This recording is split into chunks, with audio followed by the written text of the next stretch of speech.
Hello दोस्तों, आज हम लोग चैप्टर पढ़ने वाले हैं reproductive health, sexual reproduction and flowering plant और ह्यूमन रिप्रोडक्शन हम लोग कंप्लीट कर चुके हैं। आज हम लोग पढ़ रहे हैं रिप्रोडक्टिव हेल्थ। ज़्यादा बड़ा चैप्टर है नहीं, यहाँ से 2 क्वेश्चन पूछे जाते हैं इस चैप्टर से हर बार नीट एग्जाम में। रिप्रोडक्टिव हेल्थ सबसे पहले चैप्टर में कुछ फुल फॉर्म्स गिवन है, इनको देख लेते हैं। नोट्स वगैरह सभी चैप्टर के टेलीग्राम पर अपलोड कर रखे हैं मैंने। वीडियो के डिस्क्रिप्शन में टेलीग्राम का लिंक दे दूँगा मैं, वहाँ से आप लोग नोट डाउनलोड कर सकते हो। WHO world health organisation, STDs sexually transmitted disease, RCH की फुल फॉर्म है reproductive and child health care, AIDS acquired immuno deficiency programme नहीं होगा सिंड्रोम, गलत लिखा गया है, acquired immuno deficiency syndrome. CDRI central drug research institute, MMR maternal mortality rate, IMR infant mortality rate, WHO world health organisation, STDs sexually transmitted disease, RCH reproductive and child health care, AIDS acquired immuno deficiency syndrome. आप लोग सही कर लेना, इसे programme नहीं होगा, यहाँ पर होगा syndrome. CDRI central drug research institute, MMR maternal mortality rate, IMR infant mortality rate. इसके बाद है family planning programme initiated India 1951। Family planning programme की शुरुआत हुई थी इंडिया में 1951 में। 1971 government of India legalise MTP को लीगलाइज किया गया था 1971 में।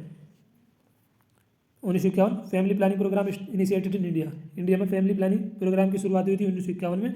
गवर्नमेंट ऑफ इंडिया ने MTP को लीगलाइज किया था 1971 में। MTP की फुल फॉर्म होती है medical termination of pregnancy.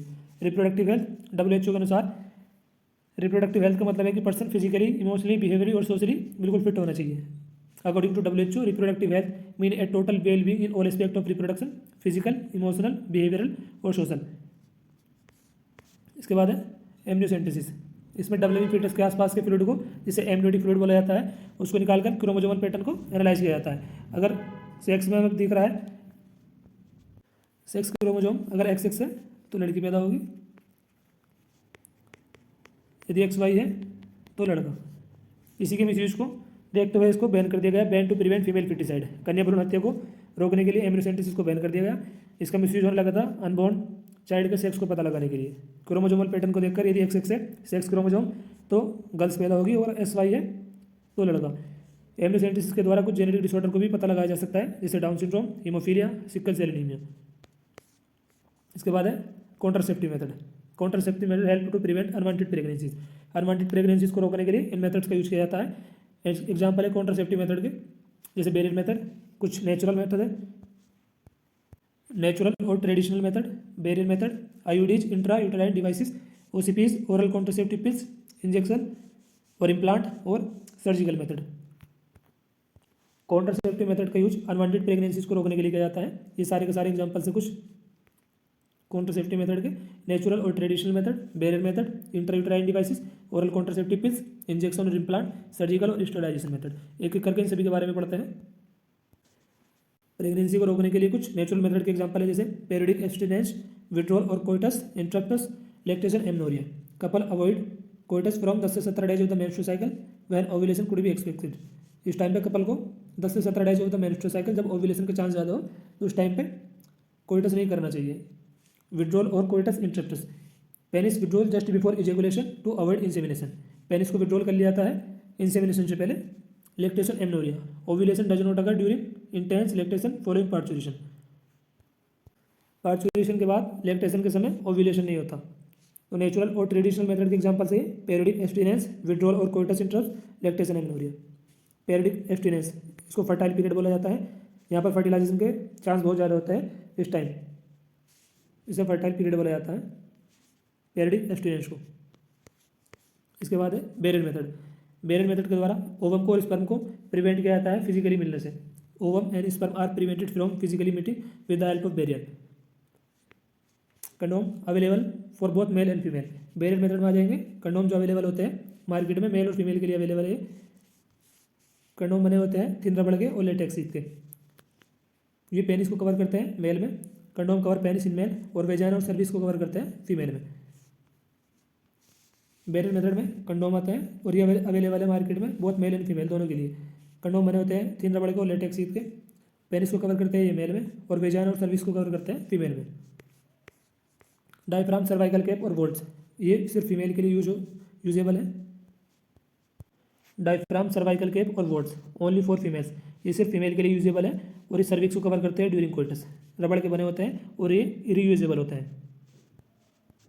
Intrauterine devices, इससे क्वेश्चन बहुत बार पूछा जा चुका है नीट में, तो ये एग्जांपल आप लोगों को ध्यान होना चाहिए आईयूडीज के। One of the most widely accepted method है कॉन्ट्रासेप्शन का इंडिया में, और आईयूडीज को इंसर्टेड किया जाता है डॉक्टर के द्वारा और एक्सपर्ट नर्सेज के द्वारा यूटेरस में थ्रू वेजाइना। आईयूडीज के एग्जांपल्स है non medicated IUDs, copper releasing IUDs और हार्मोन लीजिंग आईयूडीज। ये 3 टाइप्स की होती है। नॉन मेडिकेटेड आईयूडीज के एग्जांपल है Lippes loop, copper releasing IUDs, copper T, copper 7, multiload 375, copper releasing IUDs. And hormone releasing IUDs के example है एलिजिन 20 और Progestasert. One of the most widely accepted method है कॉन्ट्रासेप्शन का इंडिया में। IUDs को इंसर्ट किया जाता है डॉक्टर के द्वारा और एक्सपर्ट नर्स के द्वारा यूटेरस में, और ये 3 प्रकार की है। Non medicated IUDs, copper releasing IUDs, hormone releasing IUDs. Non medicated IUDs के एग्जांपल है Lippes loop, copper releasing IUDs, copper T, copper 7, multiload 375 and hormone releasing IUDs एलिजिन 20 और Progestasert. Oral contraceptive very effective contraceptive method है, lesser side effect के साथ use होते हैं in form of tablet, इसलिए इनको पिल्स भी बोला जाता है।